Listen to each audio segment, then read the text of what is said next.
Hi, everybody. We just wanted to come on here and give you a quick update with what's happening with Pop, with my father. A lot of you have been asking, and quite frankly, his situation has been changing back and forth, and we haven't really known quite what to tell you. But it was before Christmas, a couple days before Christmas, when he fell. Yeah. I was in Florida on my bike trip, and she was here with him, and he fell in the hallway. He didn't hurt himself. No.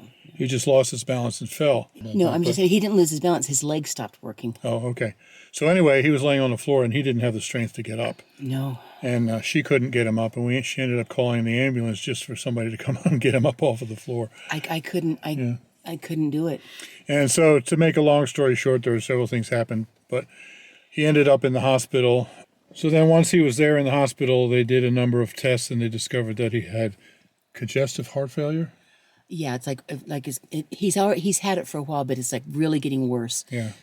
Anyway, yeah. And also more advanced. He's had problems with his kidneys as well, but now he's more advanced in his kidney issues. Yeah. So.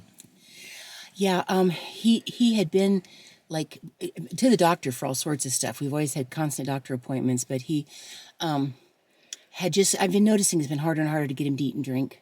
And he said his leg was like it didn't work quite right. He'd been telling me. So we went to the doctor and they were wondering if they should do some therapy. So that night when all of a sudden he fell, his leg, he said his legs just weren't working, So I'm thankful he didn't have a head injury. He didn't have broken hip. The ambulance people checked him out really carefully. But so I think he's just been weakening. He's just been, and they've been checking him and it says heart's kind of getting worse. The kidneys were worse and they tried to help give him more fluids, to help with that.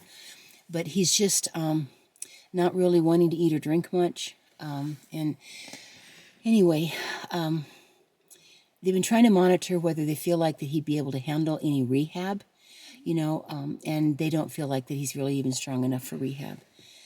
So they really felt like that with him not really wanting to eat and drink and all that kind of stuff, it has become a hospice situation. And they're just trying to, monitor to see how he's doing because he'll have better days and worse days, Yeah. They put him in hospice, and then a few days later he rallied for like 2 days, and it looked like he was doing fine, and so they were questioning whether he really needed to be in hospice. Right. And then he kind of crashed again, and so now it's clear that he does. Yeah. So that's why we haven't really known what to tell you because Right. he was in and out of hospice, and they weren't really sure. But now it's evident that that's where he needs to be. So Right. he's in palliative care now. Palliative, yeah. The just That's what I said. yeah, comfort, comfort care. He's had a heart issue for quite a while. Good grief! I mean, he's done so well. He's almost 90, and has had heart issues for a while and kidney issues for a while. And we've been keeping all that really well monitored. But I just think that he's just winding down. I don't know any other way to put it. When people get old and their bodies start to give out and they're ready to die, their bodies whole systems just start to shut down, and that's what he's doing. He's basically stopped eating and drinking. You can hardly get him to take a bite, and you try to get him to drink, and he takes one tiny little sip, and that's it. His body just doesn't want it anymore. Right. And hospice does such a good job of helping somebody to be calm and comfortable. And, we go see him. Because of the whole COVID thing everywhere, you normally can't even go see somebody at the hospital. But when they're in hospice, they allow you to go. That was one of the main things I think that was tearing me up was the thought of just laying in there in the hospital or in a nursing home if he would have to go there For hospice care. and we wouldn't even be able to see him, and for him to just lay there and basically die by himself without any support, that was tearing me up more than anything else. But then we discovered that as soon as he's actually in hospice, then we are allowed to go see him again. Yeah, we can go see him. So now, the mask on and all this procedure, but we can go see him. And we had family out here that got a chance to go see him. And and they're real good if, they'll suddenly do a FaceTime call for you and things like that. So we try to go in as much as we possibly can and be with him. And I see him getting weaker, all the time. So anyway, he has lived a very long life. I think he's really loved being here with us.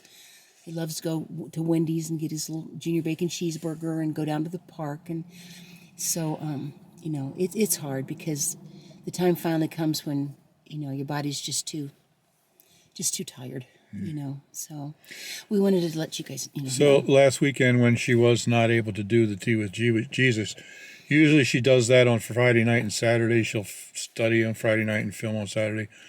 But I think it was Thursday night, we found out that he was going into hospice. Yes. We called my sister in Oklahoma, and she flew out Friday morning. Yeah. So she was arriving just about the time Elizabeth would normally do all of the study and filming and everything. Yeah. She got here Friday night, and she was able to go in and see Dad and all that. Yeah. So that was good. Yeah. She got a chance to spend time with him. And that was really good. So anyway, that is where it's at. And people have been asking, and thank you for your prayers. And we haven't really known what to say because they just, they thought maybe that he was starting to do better and we could think about rehab rather than hospice. But that, apparently it's not unusual for someone to kind of have a burst of energy and they seem to be doing better. And then all of a sudden they're just really, really weak. And I was just with him for quite a while and he's very weak. So he knows he's loved. He knows he's going to heaven.